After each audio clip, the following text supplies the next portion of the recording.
افغانستان کے پڑوسی ممالک جانے اور دہشت گرد جانے، ہمیں اس سے کیا؟ ڈونلڈ ٹرمپ نے ایسا کیوں کہا تھا؟ ٹرمپ پاکستان کو لاڈلا بنائیں گے یا دشمن؟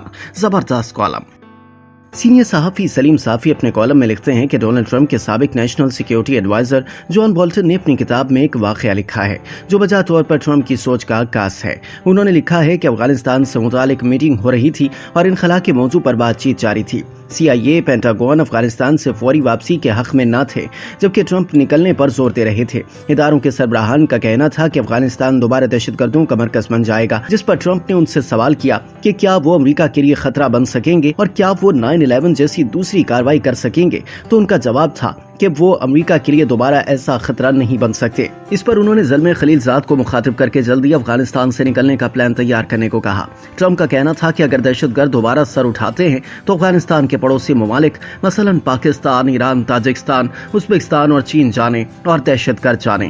میں کیوں امریکی ٹیکس دینے والے شہریوں کا پیسہ افغانستان میں لگا دوں؟ ڈونلڈ ٹرمپ نے کچھ نہیں سوچا کہ ان کی اتحادی حکومت کا کیا ہوگا اور امریکہ کے امیج پر کیا اثر پڑے گا، وغیرہ وغیرہ۔ سلیم صافی نے اس پر اپنا تجزیہ پیش کرتے ہوئے لکھا کہ اس واقعے سے ٹرمپ کی ذہنیت کا پتہ چلتا ہے کہ ان کے لیے کوئی بھی ملک اہم نہیں سوائے امریکہ کے۔ وہ وہی کچھ کریں گے جس میں انہیں امریکہ کا مفاد نظر آئے گا۔ اس لیے لگتا یہی ہے کہ ان کی پہلی ترجیح امیگریشن کا مسئلہ ہوگا۔ انتخابی مہم کے دوران بھی وہ یہ عزم ظاہر کرتے رہے کہ غیر قانونی تارکین وطن کو نکالیں گے اور صدارتی مکالمے میں بھی انہوں نے اس بات پر زور دیا۔ یوں ٹرمپ کے آنے سے ایک تو امریکہ میں پناہ لینے کا رجحان کم ہوگا اور دوسرا وہاں پر غیر قانونی طور پر مقیم لوگوں کا جینا محال ہو جائے گا۔ کالم نگار کے مطابق بیرونی محاذ پر ٹرمپ کی ترجیح چین ہے۔ وہ چین کا راستہ روکنے کے لیے جو کچھ کر سکتے ہیں کریں گے۔ انہوں نے فلسطین میں جنگ ختم کرنے کی بات کی ہے، لیکن اس معاملے میں ان سے خیر کی توقع نہیں کی جا سکتی۔ وہ ثالث بننے کی بھی کوشش کریں گے، لیکن اصلاً ان کا وزن اسرائیل کے پلڑے میں ہوگا۔ اپنے پہلے دورے صدارت میں وہ امریکی سفارت خانہ یروشلم منتقل کرنے کا فیصلہ کر چکے تھے، جبکہ ان کا داماد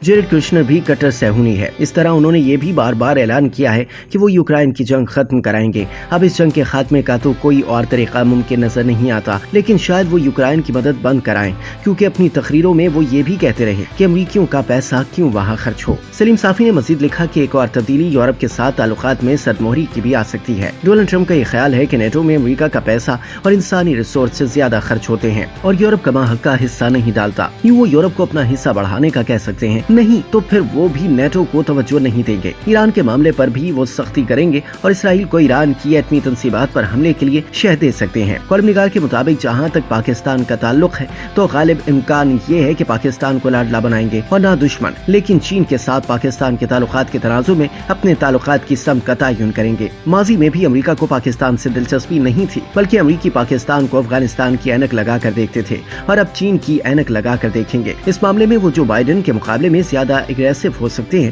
اور پاکستان کو یہ مشکل درپیش ہوگی کہ وہ چین اور امریکہ کے مابین توازن کو کیسے برقرار رکھے۔ ایک سوال جو اس وقت غیر سنجیدہ حلقوں میں زیر بحث ہے کہ کیا وہ عمران خان کی رہائی کے لیے دباؤ ڈالیں گے یا نہیں۔ اس پر سلیم صافی لکھتے ہیں کہ گزارش یہ ہے کہ بلا شبہ زلفی بخاری کا ڈونلڈ ٹرمپ کے داماد کے ساتھ رابطہ ہے اور وہ ان کے ذریعے ڈونلڈ ٹرمپ کے کان میں بات ڈال سکتے ہیں۔ امریکہ میں موجود پاکستانی تارکین وطن زیادہ تر عمران خان کے حامی ہیں اور زیادہ تر نے ووٹ بھی ڈونلڈ ٹرمپ کو دیا ہے۔ وہ لوگ بھی اپنا اثر و رسوخ استعمال کر سکتے ہیں۔ یوں ڈونلڈ ٹرمپ حسب عادت اس سے متعلق ایک آدھ ٹویٹ بھی کر سکتے ہیں، لیکن اسے دو طرفہ تعلقات کی پالیسی کا ایشو بنائیں گے اور نہ اس سے متعلق پاکستانی اسٹیبلشمنٹ کسی دباؤ میں آئے گی۔